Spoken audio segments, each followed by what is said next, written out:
रुको ना, एक मिनट रुको। अरे ड्रोनवा को हटाओ ना यार, यहाँ से गिर ना जाएगा मथवा पे। ड्रोन से देखिए हम खुद डरते हैं, कब काम माथा पे गिर जाए कोई ठीक नहीं है, बैटरी लो कुछ भी हो सकता है। नहीं यार, तो ड्रोन को कहा लिया, तुम लोग सोशल मीडिया वाला नहीं सुधरोगे, आराम से रहो। राहुल गांधी ने बताया है कि कैसे ड्रोन की मदद से अब जातिगत जनगणना होगी। सबसे पहले तो ये जो ड्रोन है इसको उड़ाया जाएगा। उड़ाया जाएगा से मेरा मतलब है कि राहुल वाला उड़ाया जाएगा, फैजल वाला नहीं। उड़ाने के बाद इस ड्रोन से सभी लोगों के फोटोज खींचे जाएंगे, वो भी बर्ड आई व्यू से। फिर इस फोटो को देखकर एआई की मदद से ये अंदाजा लगाया जाएगा कि भाई कौन गरीब है कौन अमीर है। चेहरे से तो पता चल ही जाता है कौन खूबसूरत है कौन बदसूरत है, और इन सब चीजों के आधार पर लोगों को जातियों में बांट दिया जाएगा। जातियां अलॉट करने के बाद इसी ड्रोन से राइस बैग वालों के लिए दाल और आलू गिराए जाएंगे। वो इसलिए क्योंकि भाई जिसके पास चावल है वो सिर्फ चावल तो खाएगा नहीं, उसको भाई दाल भी चाहिए, उसको चोखा भी चाहिए। जो लोग इस दाल और आलू को नहीं उठाएंगे इसका मतलब कि वो कन्वर्ट नहीं है, जो लोग दाल और आलू उठा लेंगे इसका मतलब कि वो लोग कन्वर्टेड वाले हैं। अब देखिए इतना बड़ा हमारा देश है और एक ड्रोन से तो भाई कुछ होने वाला नहीं है। तो राहुल बाबा ने कहा है कि हमें बहुत सारे ड्रोन्स की जरूरत है जिसके लिए हमें प्रोडक्शन बढ़ानी होगी।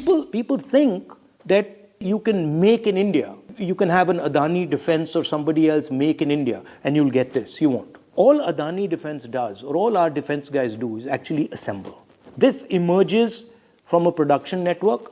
This is the result of a production network. अब मजाक से हटके थोड़ा सा बात करते हैं। जो पाकिस्तान और चाइना का बॉर्डर है वहां से पाकिस्तान ड्रोन भेजकर कभी ड्रग्स सप्लाई करता है, कभी एम्यूनेशन सप्लाई करता है, तो वहीं पे दूसरी तरफ चाइना सर्विलेंस करता है कि भाई कौन कौन से ट्रूप्स कहाँ पे मौजूद हैं, ट्रूप्स की लोकेशन क्या है, कितने ट्रूप्स मौजूद हैं। और ये एक बहुत बड़ा रीजन है कि पंजाब में कहीं ना कहीं आपको इतने सारे ड्रग्स के केसेस देखने के लिए मिलते हैं। और इसी चीज को काउंटर करने के लिए अभी जस्ट 3-4 दिनों पहले डीआरडीओ और अडानी ग्रुप ने मिलकर एक एंटी ड्रोन सिस्टम डेवलप किया है, जो कि इंडिया का सबसे पहला प्रोजेक्ट है जिसमें कि गवर्नमेंट और प्राइवेट प्लेयर्स एक साथ मिलकर काम कर रहे हैं हमारे देश के डिफेंस सिस्टम को और मजबूत करने के लिए। और ये जो प्रोजेक्ट है इसका मेन मोटिव ही यही है कि ये जो पाकिस्तान अपने ड्रोन्स भेजता है या फिर चाइना जो अपने ड्रोन्स भेजता है, इन ड्रोन्स को काउंटर किया जा सके। तो चलिए समझते हैं कि आखिर ये जो ड्रोन्स को काउंटर करने वाला ये पूरा सिस्टम है ये आखिर काम कैसे करता है और ये कितना एफिशिएंट है। तो ये जो आप देख रहे हैं ये है वो पूरा ड्रोन सिस्टम जिसको कि अडानी ग्रुप ने डेवलप किया है और इसकी जो टेक्नोलॉजी है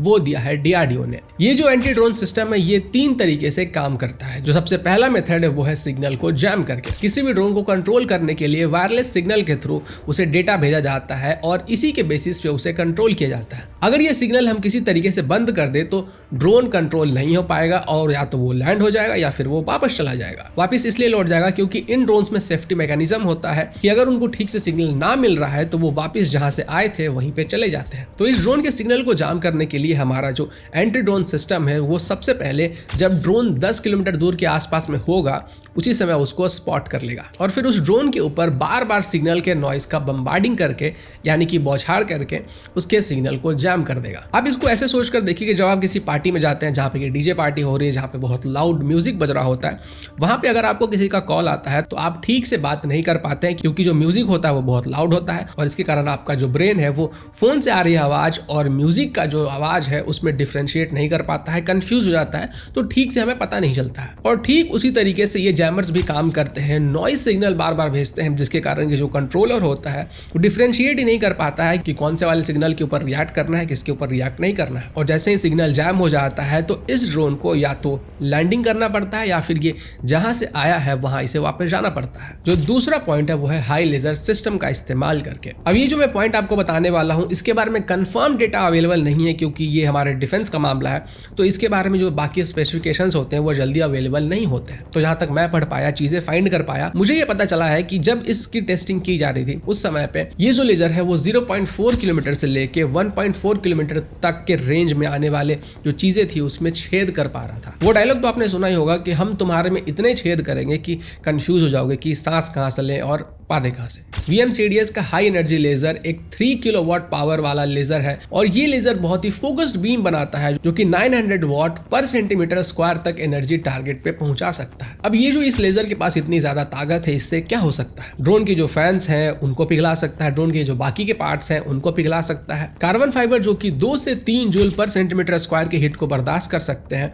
वो भी इस लेजर के सामने नहीं टिक पाते हैं। तो ये जो लेजर सिस्टम है वो ड्रोन के बाकी के जो कंपोनेंट्स हैं उनको डैमेज कर देता है, जिसके कारण कि ड्रोन अपना कंट्रोल खो देता है और क्रैश हो जाता है। अब जो सर्विलेंस ड्रोन्स होते हैं उनके अंदर कैमरा भी होता है और इसी कैमरा से निगरानी रखी जाती है, डेटा कलेक्ट किया जाता है कि कहाँ पे कौन से ट्रुप्स मौजूद है, उनकी लोकेशन क्या है, कितने ट्रुप्स मौजूद है। तो ये जो लेजर सिस्टम है ये इनके कैमरे के जो सेंसर्स होते हैं उनको खराब कर देता है और जो डेटा ये ड्रोन इकट्ठा करने आया था, जो फुटेज इकट्ठा करने आया था, वो ये इकट्ठा नहीं कर पाता है। आपने भी देखा होगा कि जब आप डिस्को में जाते हो वहां पे बहुत सारे लेजर लाइट वगैरह होते हैं और कभी कभी कुछ लोग अपने फोन के कैमरा से जब रिकॉर्ड करने की कोशिश करते हैं तो उनके फोन के कैमरा का जो सेंसर है उसके ऊपर जब लेजर लाइट पड़ता है तो उनका सेंसर खराब हो जाता है और उनका कैमरा काम करना बंद कर देता है। जैसे आपके आंख के अंदर रेटिना होता है जिसके ऊपर की इमेज फॉर्म होता है, ठीक उसी तरीके से जो कैमरे का सेंसर होता है वो कैमरे का रेटिना होता है। जो तीसरा पॉइंट है वो है 7.62 mm एमओ का गन। अब मानकर चलते हैं कि एकदम वर्स्ट कंडीशन में जो पहले 2 पॉइंट्स हैं वो फेल हो जाते हैं, किसी तरीके से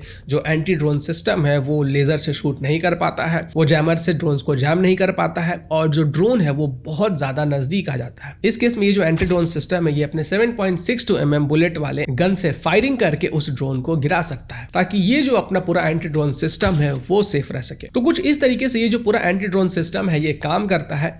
नाउ ये जो एंटी ड्रोन सिस्टम है इसकी सबसे बड़ी खासियत ये है कि ये मूवेबल है, ये मोबाइल है, क्योंकि इसको 4x4 ट्रक के ऊपर फिक्स किया गया है और इस कारण से ये कहीं भी जा सकता है, रेगिस्तान में भी जा सकता है और यहाँ तक कि पहाड़ों पे भी जा सकता है। और इसके साथ साथ इस एंटी ड्रोन सिस्टम को बस कुछ ही मिनटों में सेटअप किया जा सकता है। तो चलिए अब ये जो हमारा एंटी ड्रोन सिस्टम है इसको हम लोग कंपेयर करके देखते हैं कि पाकिस्तान के जो ड्रोन्स है या फिर चाइना के जो ड्रोन्स है उसके सामने ये किस तरीके से काम करने वाला है। सबसे पहले हम लोग देखते हैं पाकिस्तान का केस। रात के अंधेरे में एक छोटा सा ड्रोन DJI मैविक पाकिस्तान से पंजाब के बॉर्डर की तरफ बढ़ रहा है और इसमें ड्रग्स है जो कि ये ड्रोन इंडिया के बॉर्डर में घुसकर ड्रॉप करने वाला है। अब यहाँ से जो हमारा एंटी ड्रोन सिस्टम है वो काम करना शुरू कर देता है। इससे पहले कि ये जो ड्रोन है हमारे इंडियन बॉर्डर के अंदर घुसने की कोशिश करे, इस ड्रोन को 8 से 10 किलोमीटर दूर से ही हमारा एंटी ड्रोन सिस्टम स्पॉट कर लेता है। हमारा anti drone system noise signal भेज कर इस पूरे ड्रोन के जो सिग्नल है उसको जैम कर देता है और एंटी ड्रोन सिस्टम का जो लेजर है वो ड्रोन के फैंस को बर्बाद कर देता है और इसका नतीजा ये निकलता है कि ड्रोन बिना किसी हैसल के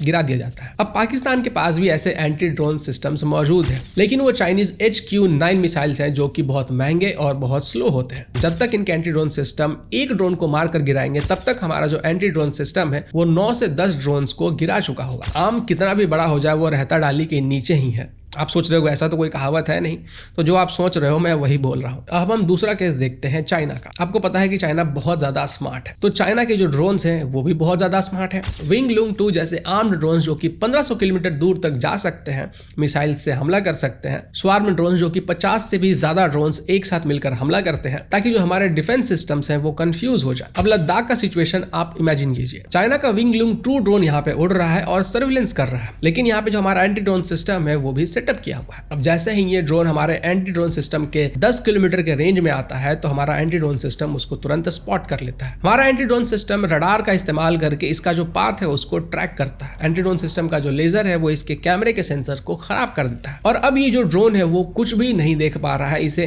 कुछ भी एविडेंस नहीं मिल रहा है, ना ये कुछ कैप्चर कर पा रहा है। अब इसके बाद हमारा एंटी ड्रोन सिस्टम नॉइस की बौछार करके इसके GPS को इंटरप्ट करता है, इसके कनेक्शन को जैम करता है और मजबूरन इस ड्रोन को वहीं पे लैंड होना पड़ता है या फिर ये जहां से आया था इसे वापस वहां जाना पड़ता है। अब ड्रोन्स के मामले में एक बहुत बड़ा चैलेंज ये आता है कि अगर एक साथ बहुत सारे ड्रोन्स आते हैं तो हमारा जो एंटी ड्रोन सिस्टम है वो ठीक तरीके से काम नहीं कर पाता है, वो कंफ्यूज हो जाता है कि किस वाले को टारगेट करना है और वहां पे वो एफिशिएंट नहीं हो पाता है। अब इमेजिन कीजिए कि हमारे देश के बॉर्डर पे ये जो हमारा एंटी ड्रोन सिस्टम है इसको डिप्लॉय किया हुआ है और वहां पे दूसरी तरफ से जो चाइना है वो 50 से भी ज्यादा ड्रोन्स भेज रहा है। अब यहाँ पे इस कंडीशन में होगा कि ये जो हमारा एंटी ड्रोन सिस्टम है ये जैमर्स इंप्लीमेंट करेगा। जैमर्स इंप्लीमेंट करते ही जितने भी ड्रोन्स है वो आपस में कम्युनिकेट नहीं कर पाएंगे और आपस में कम्युनिकेट नहीं कर पाने के कारण वो एक दूसरे से ही क्रैश होने लगेंगे। इसको ठीक आप वैसे समझ सकते हैं कि जब भी आप किसी लाइन में जा रहे होते हैं तो आप एक दूसरे से नहीं टकराते हैं, लेकिन जैसे ही कोई भगदड़ होता है तो लोगों का जो कम्युनिकेशन होता है वो एक दूसरे से टूट जाता है। उनको पता नहीं कि कौन किधर जा रहा है, कौन किधर जा रहा है और इस चक्कर में लोग आपस में ही टकराने लगते हैं। अब जो हमारा एंटी ड्रोन सिस्टम का लेजर है वो एक एक करके इन ड्रोन्स के फैंस को बर्बाद कर देता है और करीबन 70 से 80% ड्रोन्स को वहीं पे गिरा दिया जाता है। लेकिन जो बचे हुए ड्रोन्स हैं वो अब इस एंटी ड्रोन सिस्टम की तरफ बढ़ रहे हैं ताकि इसको बर्बाद कर दिया जाए। इस सिचुएशन में जो हमारा एंटी ड्रोन सिस्टम है इसके पास एक थर्ड पॉइंट भी है, वो है 7.62 mm एमओ वाला गन। फिर इस गन से ये जो हमारा एंटी ड्रोन सिस्टम है ये बाकी के बचे हुए ड्रोन्स को भी गिरा देता है। तो कुछ इस तरीके से ये जो हमारा एंटी ड्रोन सिस्टम है ये काम करता है और जल्द ही इसको हमारे बॉर्डर्स के ऊपर डिप्लॉय किया जाने वाला है, जहां से कि ये पाकिस्तान और चाइना से आने वाले जो ड्रोन्स हैं उनको काउंटर करेगा। और मूवेबल होने के कारण इसको रेगिस्तान से लेकर पहाड़ों के ऊपर भी डिप्लॉय किया जा सकता है। हालांकि जो हमारा एंटी ड्रोन सिस्टम है इसके काफी सारे लिमिटेशंस भी है, लेकिन धीरे धीरे जैसे जैसे चीजें अपडेट होंगी तो ये जो लिमिटेशंस है वो भी डाइल्यूट होते जाएंगे। बाकी आप लोगों से मैं जानना चाहूंगा कि आप लोग इस पूरे एंटी ड्रोन सिस्टम के बारे में क्या सोचते हैं। नमस्कार।